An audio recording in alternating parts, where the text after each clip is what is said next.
Welcome to New England Learns free webinar series. New England Learns is working as a partner with New Hampshire STE, which now stands for New Hampshire Supporting Technology Using Educators, which is a partner of the International Society for Technology and Education and ASCD, or ISTE plus ASCD. We changed our name as requested, so are they. And though our names changed, we're working to continue the mission to provide free professional development to educators in New England and beyond. We invite and welcome everyone interested to attend our webinars and share recordings widely. You're welcome to share all the links that we'll send you after the recording tonight. If you're on social media, we use the handles and hashtags NELearns webinars, and Forward to School. And they look like this. My name is Gabby Richard Harrington. I'm the president of New England Learns, and I'll be your host tonight. Sheila Adams is here to help moderate. Everyone that's here at the presentation live will get a certificate of attendance. All who registered will be sent links as well. And if you're listening to the recording, you can complete a quick exit ticket that will trigger an email with an attendance certificate and all the links. If you're here live, you do not need to fill out that exit ticket. Your certificate will be sent automatically. And again, we give permission for all of our links to be shared widely. Today is December 7th, 2026, and I'm pleased to be sharing Truth in the Age of AI, Building News-Savvy Students with Dr. Kathy Collins. Kathy's a library media specialist at Sharon Public Schools in Massachusetts. She blends a journalist's eye with an educator's heart.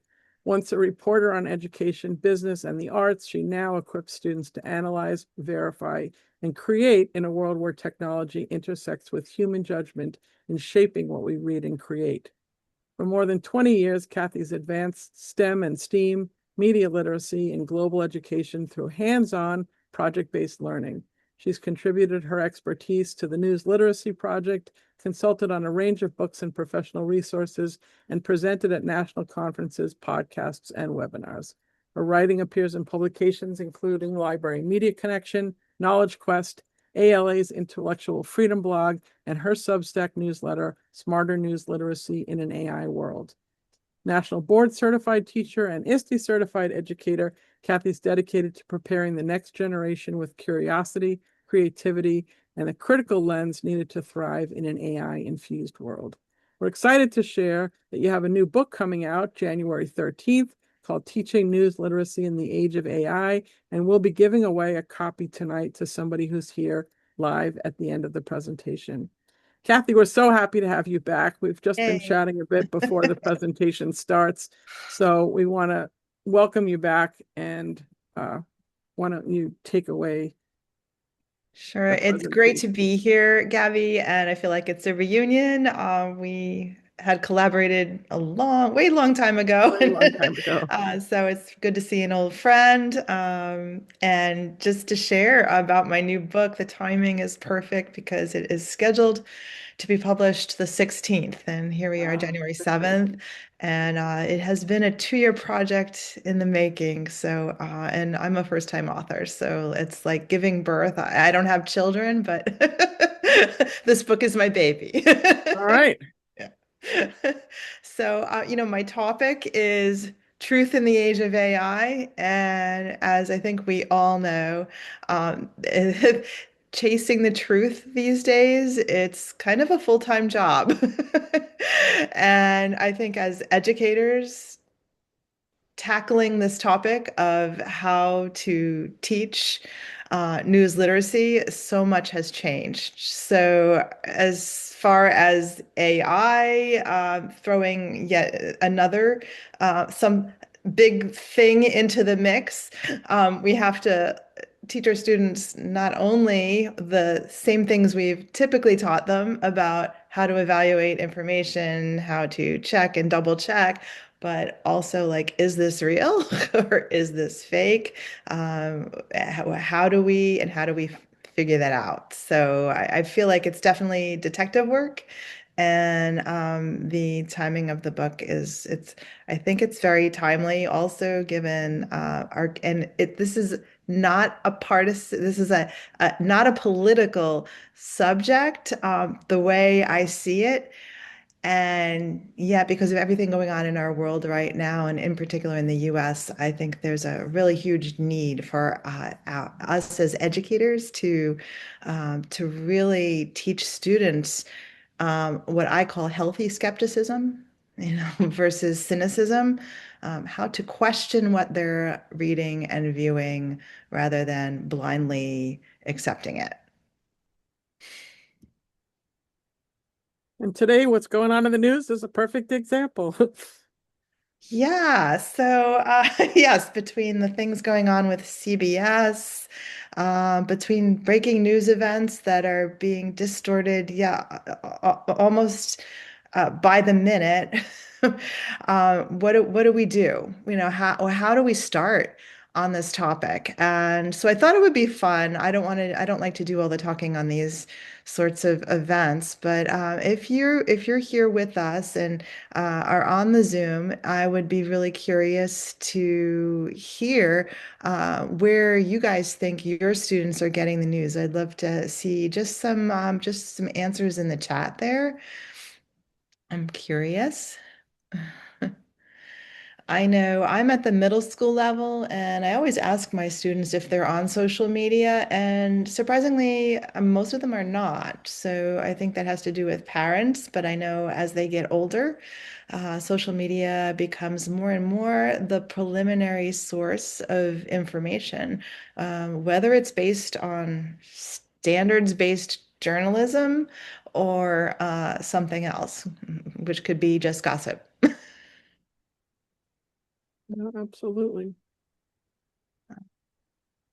So, Gabby, I don't know if you can check on the chat Sure. there. So most people are saying, some are saying public radio, social media is the main source if they get any news at all, social media and TV, lots on TikTok, and parents. Okay, interesting. Yeah, so I think a lot of this, it's different given your age level that you're teaching and also your geographic corner of the US right now, whether you're in a public or a private school, what the policies are um, in your own location as well. So when I talk about what has changed, as I wrote in the foreword of my book, we grew up with the 60 Minutes newscast, which is still there, but as we all are aware, it's changing, right? Everything is changing in media right now. And through AI, we're talking about the speed and also the scale, right? We have these systems and algorithms, and because of how quickly social media spreads, um, misinformation is now bamboozling us at an unprecedented volume across multiple platforms simultaneously.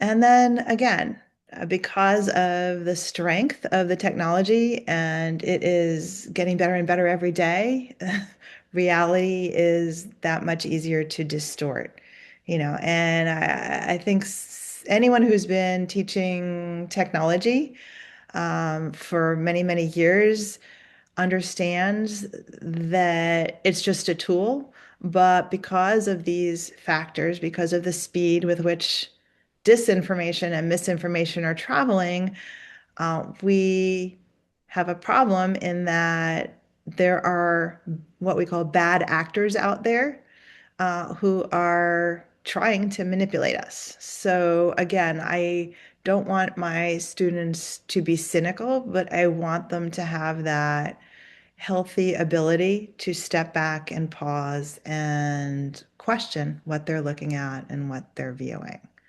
All right. And so even though, because right now I feel like many, many educators and librarians are feeling just completely overwhelmed, I think we can take a step back and realize that though all of this is changing, though we now have generative AI, we now have all these changes politically that are influencing information, there are still some basic things that have not changed.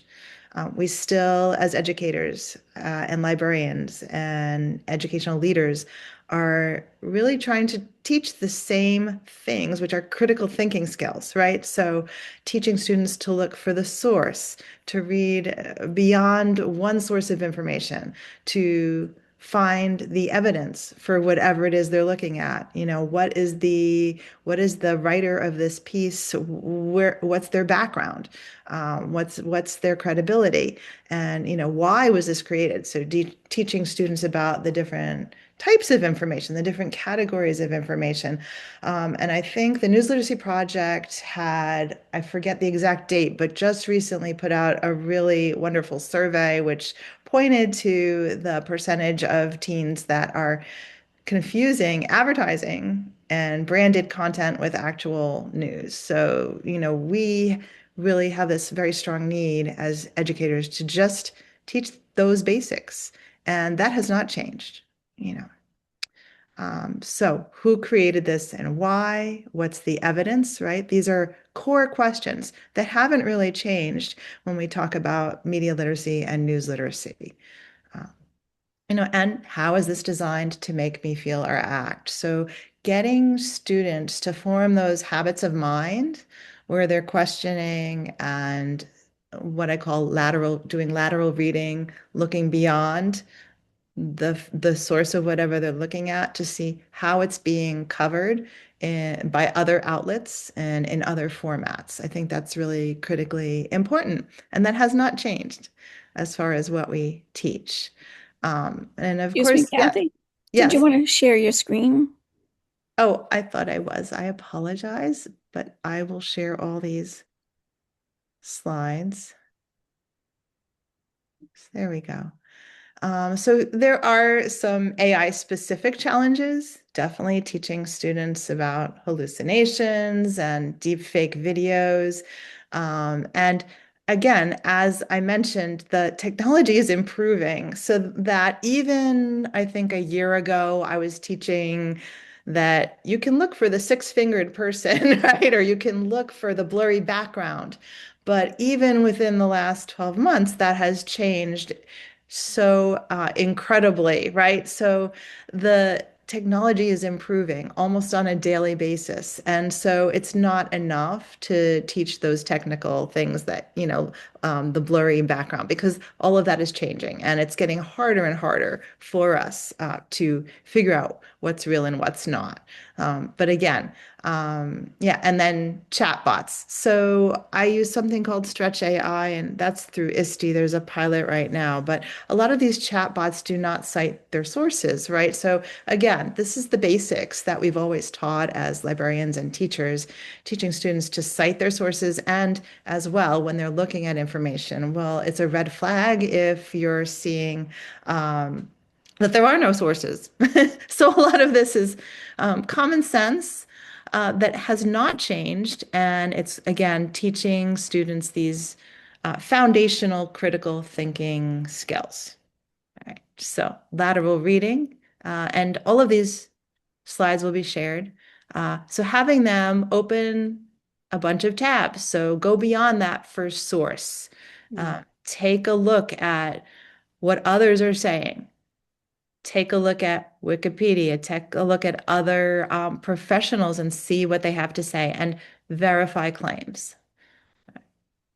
Can you find independent confirmation? So I, a lot of times will have my students just bring in current events that they noticed are being covered in a biased way, and we'll just having them do little guessing games and quizzes amongst themselves. Teens are just notoriously competitive, so that's just a really fun thing that you can do in any topic that you're teaching. So even if it's like 5 minutes at the beginning of a science class, having them bring in a piece of science news that's and having right now there's no shortage of misinformation. So I'm thinking of the vaccination controversy right now. There's just no shortage of topics for students to bring in on their own. And I always stress that it should be by doing it that way versus me presenting the information. By having them find the sources, it's building those habits of looking to standards-based news sources versus social media. Uh, okay. And so I mentioned comparing coverage across outlets and formats, multi-source comparison, format analysis, headline study. So the framing of a story, that's really important, right? So having them look at how different outlets and different sources are framing the same information, having them think about word choice and, what is the emphasis in the article. And so again, we're building habits of mind. And that's what I believe news literacy is all about these days. All right. And then a third classroom strategy has to do with analyzing AI outputs, just like you would textual information. So having them ask an AI tool for information on a topic and then fact check every claim using sources. Where did the AI succeed? Where did it fail? And why? And again, just having them get into that habit of deeper thinking, not quickly digesting information, which is bucking the trend, right? Because all of us right now, it's a busy world. We are so flooded with information from everywhere, and we tend to rush and we tend to quickly scroll, right? So what we're trying to do is break those habits. Give students prompts designed to reveal the AI weaknesses, recent events, controversial topics, requests for citations, document what happens when AI hallucinates. And there are some really great stories of newspapers. There was the Sports Illustrated fiasco about a year ago. There are all sorts of stories out there about what happens when news organizations, even the reputable ones, get a little lazy and over rely on AI without having that human element, that human person behind the scenes checking. And it's critical. All right. And so then also comparing to expert writing. So place an AI generated explanation alongside expert analysis of the same topic. What's different? All right. And again, the AI technology is very sophisticated, but there are some differences and they're subtle, but they're there. And so really getting students into that habit of comparing is a great way to teach students to maintain critical judgment, whatever it is they're looking at. Yeah.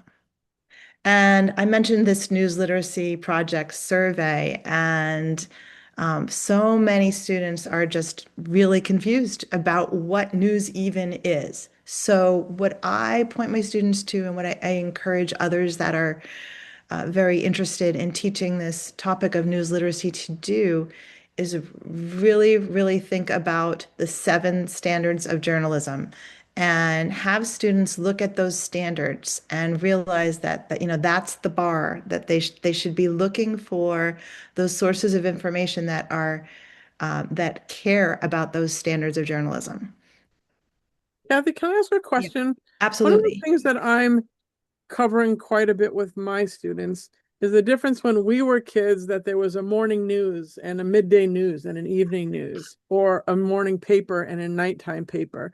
And so what the story, whenever it broke, had to be then written and edited and reviewed. And there was a lot of time to collect that information. And I try Yeah. to explain also to my students that right now everything's breaking news and it's reported on without any editing. So folks who really Yes. maybe excellent journalists and would do all of these things are now being asked to report live from the scene on something they know nothing about. And what Yeah. they see, they report on without all the details. I think that affects the news almost more than AI to some extent. Can you speak to that a little bit? Yeah, absolutely. I mean, there's that pressure, right? Because the citizen journalists, right? Anyone can pick up the phone that's at that scene and beat the actual reporters to the story and tell it, or share the images from a different angle and I maybe mean, with a even when it's a different, reputable reporter, yeah, they don't necessarily know all the facts, but they're reporting it live anyway. yeah, yeah, yeah, yeah. That's huge. It is huge, and I think that competition, that pressure to get the story out quickly because of social media and the fact that all of us have our smartphones and all of us are there at the scenes, yeah, that's definitely adding to the challenges that we have these days in discerning, what is factual versus what was just quickly reported in the moment without um, that extra step taken of the fact checking and the questioning of in a more in-depth way. Yeah, Thank you. yeah, yeah. Yes. So these are the student confusions that I've listed here. And in addition to the complications of AI, we also have student confusion about what is news versus opinion, right? Why are helping them to understand why different sources tell different versions of events,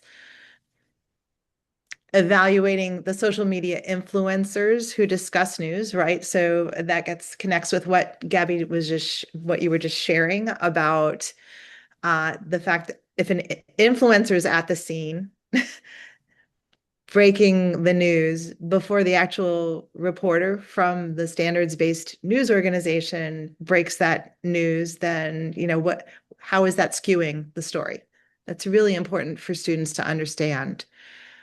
So I think what this is all about really is helping students again, to get in those habits of mind of questioning, taking a step back, pausing, reflecting, and doing some active lateral reading, looking across platforms to see how others are reporting different events. All right. So slowing down. I'm a librarian. I tend to be a slow thinker. But this is a world of instant answers, right? So teaching them the value of being patient and taking, right? Because it takes time. It takes time, and we want to know now, whatever it is. So teaching them to slow down, to be curious, right? And again, I used that term healthy skepticism. I think that's the balance that we want to teach them, to instill in them. And so it's about teaching habits rather than fear. Because, yes, there's a lot of bad information out there. And there are some bad people that want to manipulate us. And yet, we are smart. They are smart. Our students are really smart and really capable and really confident. And they can do it, right? Just by learning to ask better questions, to take that step back and ask who created this? What's the evidence that supports it? What's the purpose?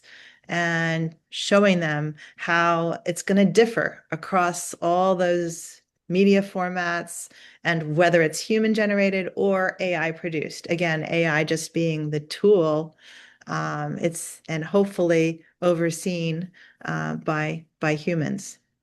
So by teaching them to ask these questions, we're giving them a framework that will serve them regardless of how this AI technology evolves.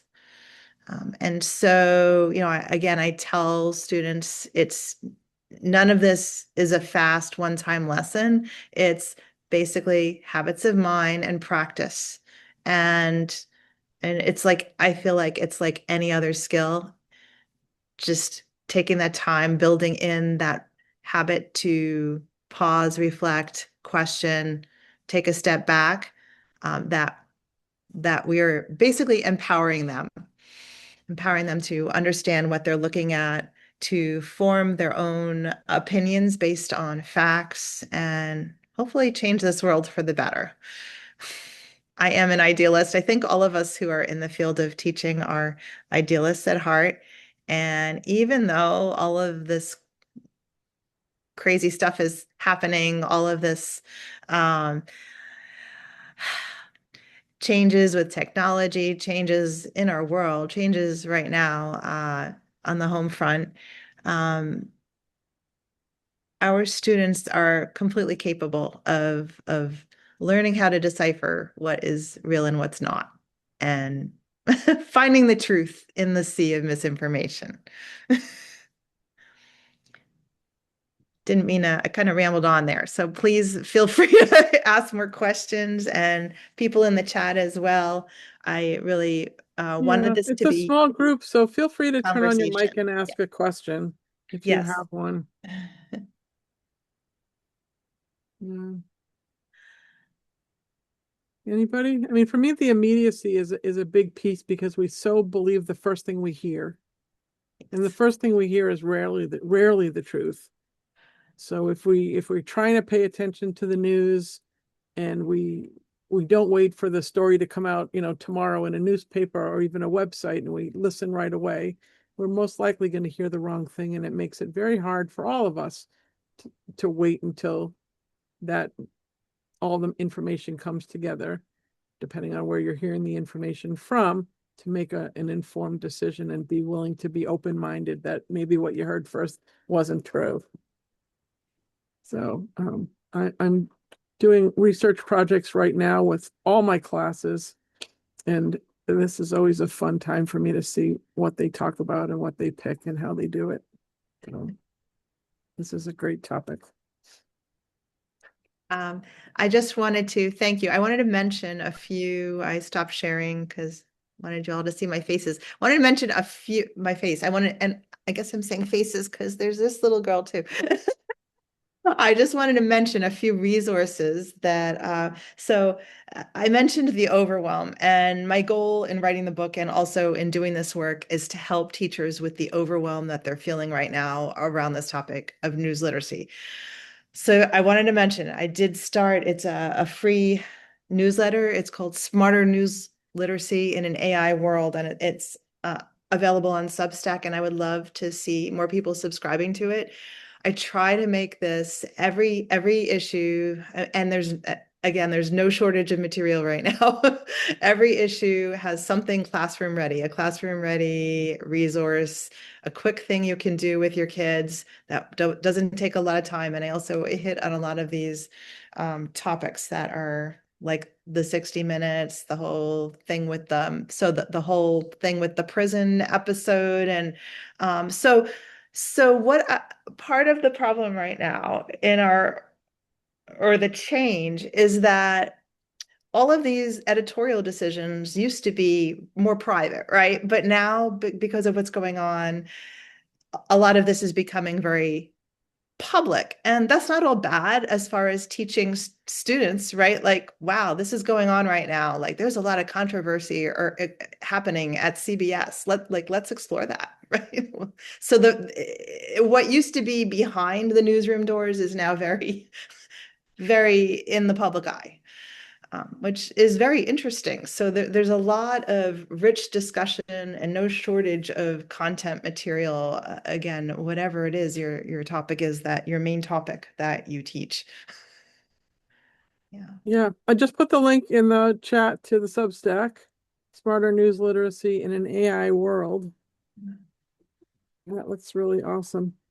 Thank you. And I also just finished today a little companion guide for the book. So for those of you who are nice. interested in the book, the companion guide is free, and I'm going to be posting that on my my website. And that's the other thing I wanted to mention.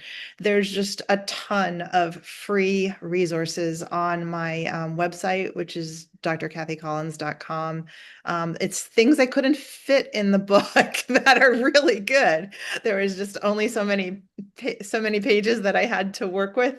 And there are just like so many wonderful organizations and curriculum out there, and I wanted it to be available. So please do also take a look at my website. Cool. And I want this to be a conversation. I think this is, I can't think of anything really more, honestly. I guess I'm biased, but I'm very passionate about this topic.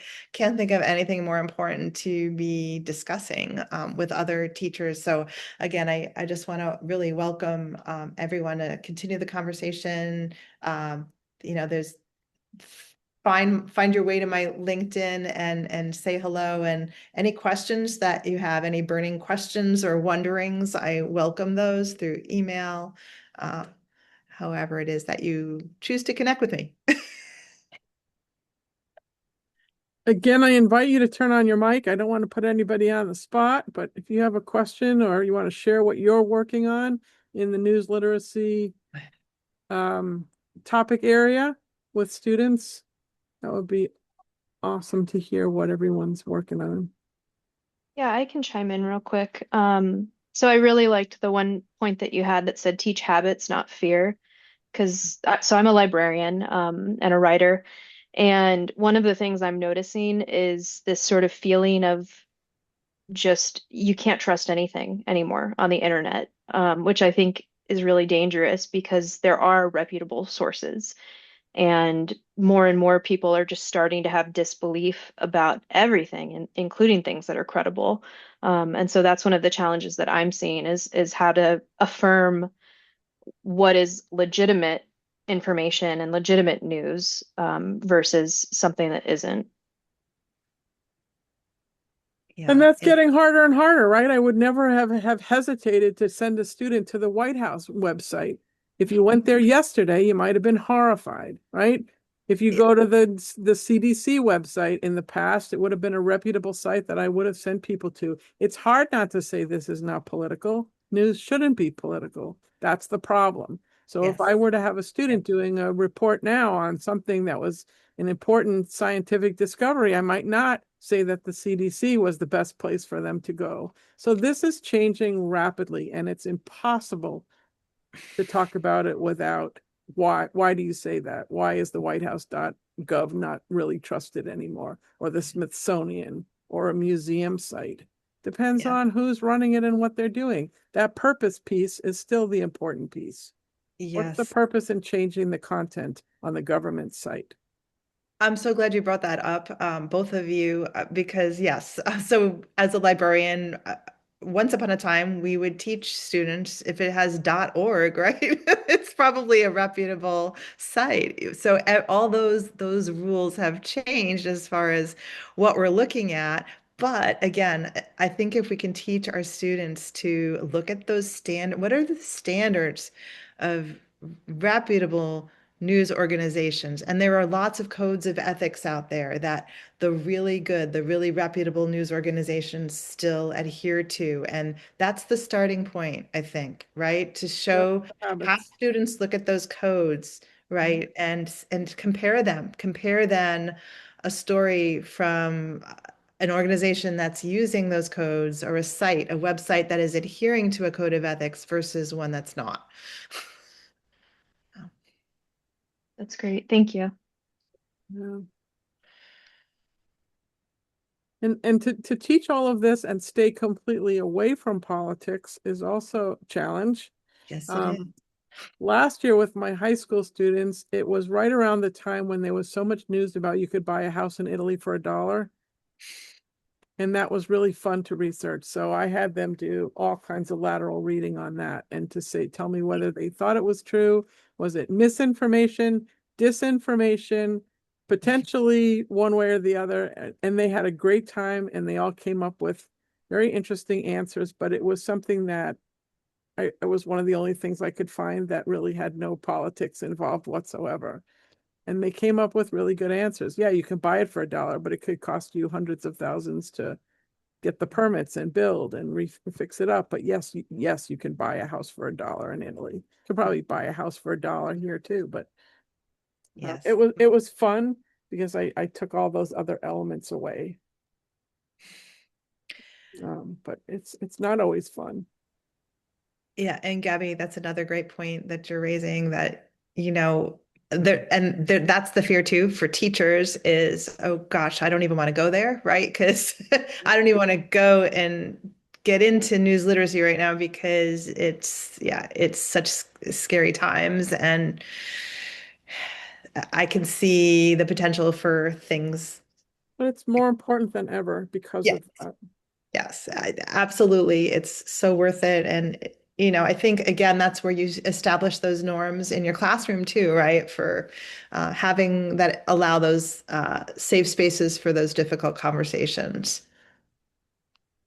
Yeah, I was going to say that age appropriateness is difficult. So many things that are in the news that are AI related, like what's going on with Twitter and Grok these past few days, and then photos of Maduro like being put into a bikini and things like that. It's like, how do you have that age appropriate teaching experience and like learning experience when so much of this is like wrapped up in very inappropriate topics? It's hard. It's not easy, and that's where I don't want to talk. I don't want to over talk my book, but I do have some for lower levels, some examples of elementary age topics that you can use as starting points to build these news literacy skills without getting into what they're not ready for. We'll just put Yeah, it. yeah. It's great. Okay. Sean, do you have anything you wanted to add in the chat or on mic? Love to give you the opportunity as well.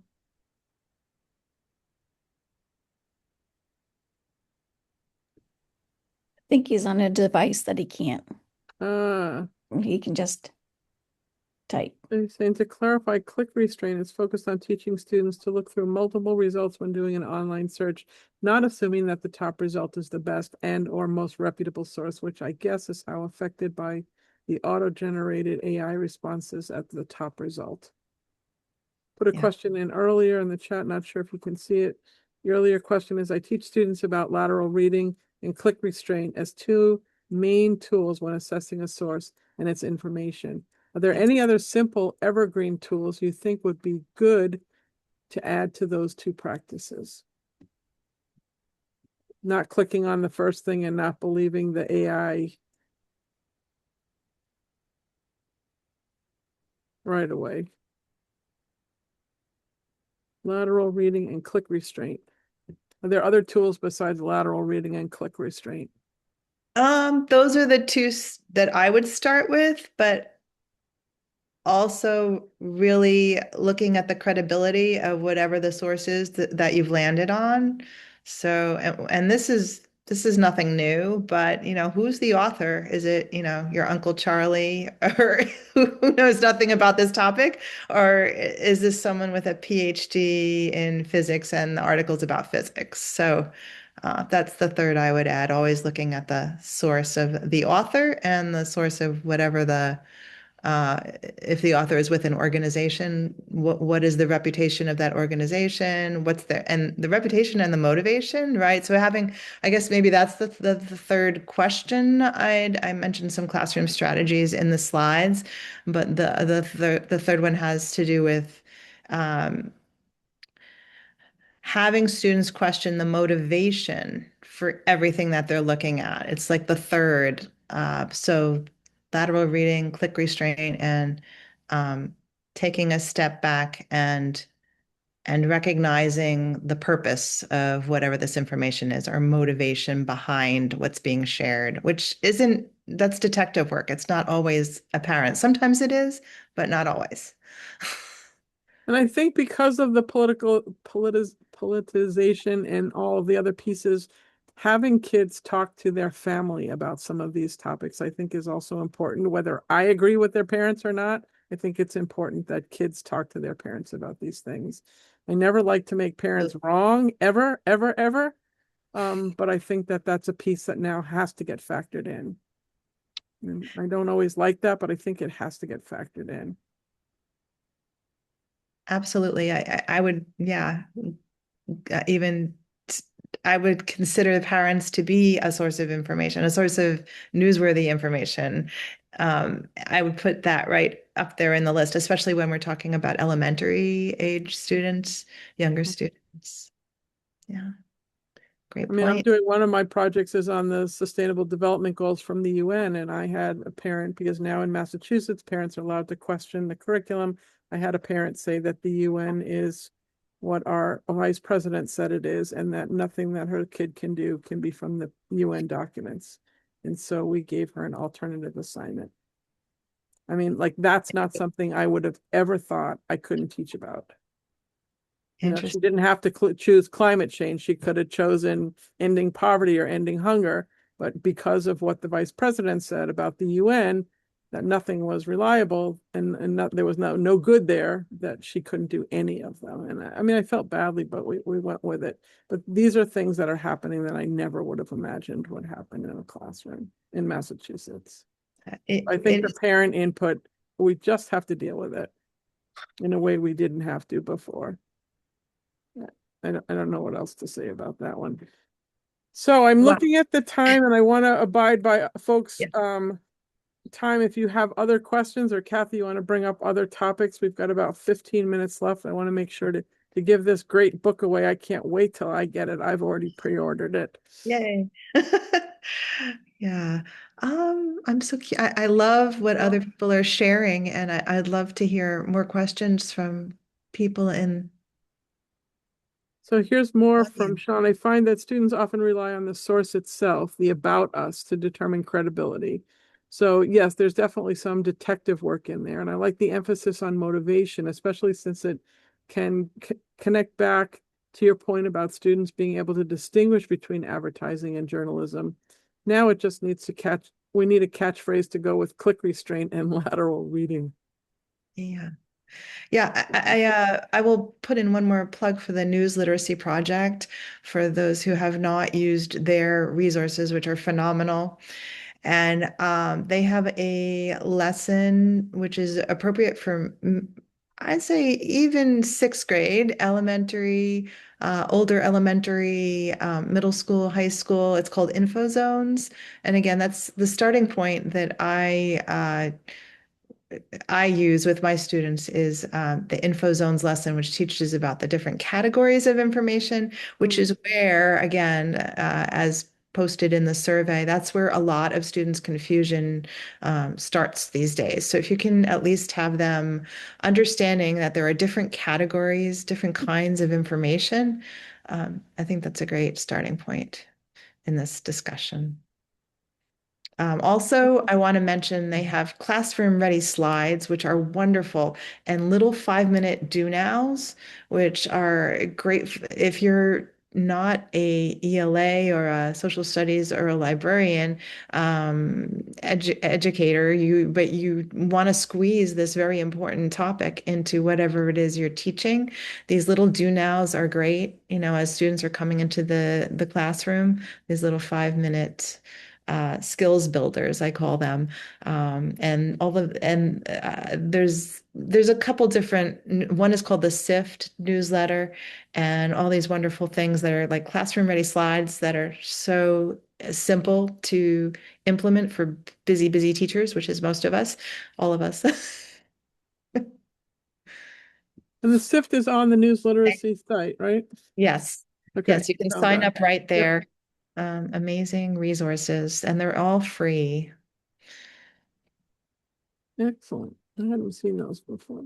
And one other curriculum I should mention, which is also the News Literacy Project, but Checkology is amazing. InfoZones comes from that. And the other thing I want to mention, because I have not talked about assessment, but how do you assess when there's so little out there? But again, Common Sense Media, News Literacy Project, go to my website and you'll see a whole bunch of others. But what I like about Checkology, you can personalize, customize the lessons, the content, and there are pre-assessments and post-assessments built right in there, which is beautiful. I use them all the time. They're a great way to track, like, how much of this is actually being absorbed by my students, and where do I need to focus more? Check it out. Very, very, very cool. Well, we have 2 members of our live audience today, and I'm going to do a very simple heads and tails. And I'm going to say that heads is Kristen and tails is Sean. And here's my penny. It's got really a heads and a tails. The very last penny on the planet. And it is tails. So that's Sean. So Sean, if you would send a message to info@anylearns.org and tell me whether you would like is there a digital version, Kathy? There will be. There will be. The If you would like publication date is the a digital 16th. version or a physical copy, I will have that sent to you when it comes out. Yay. And also, I would love your review on Amazon. Okay, so if you get the book, you got to review it. You might be my first reader. Oh, I might be your first reader. I love it. All right. Love the giveaways. Excellent, excellent. So I'm going to grab the screen again, or a portion of the screen again. And I'm going to say that if you are listening to the recording and you'd like to earn a certificate, our archive page is on this bit.ly link, NEL/webinar archive. And our exit ticket is at that bit.ly link. And any one of our 90 plus, almost maybe even 100 by now, archived webinars are still listed. Even the old ones from New England ISTE are on links now. And so we would love you to come back and get a couple of PD points from your school by filling in a couple of webinars. You'll get a certificate for each of those, saying that you put in an hour of time at least to watch that webinar. And then watch for new webinars. Our next one is going to be with an organization that was called the Learning Accelerator. They've also changed their name. This is the year of name changes. It's called Full Scale Learning. Beth Holland and Associates are going to do a next webinar we postponed from December, and it is about scaling up and putting out to your whole district an AI policy, rolling out AI through the whole district, and that's great. And after that, I'm still working on scheduling it, but Tori Trust has a new book out as well on AI and civics. And so we're going to do a webinar with her and with Bob, her co-author, and they are going to maybe be willing to do a book study with us. So watch for those two. I'm thinking the first one will be at the end of January and the second one might start sometime in February. So look for those after you that'll give you time to read this book before you start the next one. That will be really nice. So this webinar should be archived in about an hour and a bit. I might grab some dinner first, and we will send out certificates and all of that when I get done with it. It's possible it's not till tomorrow, but let's see what I can get done tonight. We thank you, Kathy. It was really lovely to see you again and to hear about all the great things you're doing. And this is a timely discussion. You have to just put the news on tonight to know what went on today that we could spin in 8,000 different directions where only one truth exists. And so that's a really important piece. Sean, I'll look for your email to me about what format you would like your book. And Kristen and Sheila and Kathy and Sean, thank you for coming tonight. Thanks all of our viewers that watch the recording later on. I know there are many more of you later on. The live audience is always more fun, so you should come. And I thank everybody, and we'll see you next time. Thank you. Happy 2026. Thanks, everyone. Bye.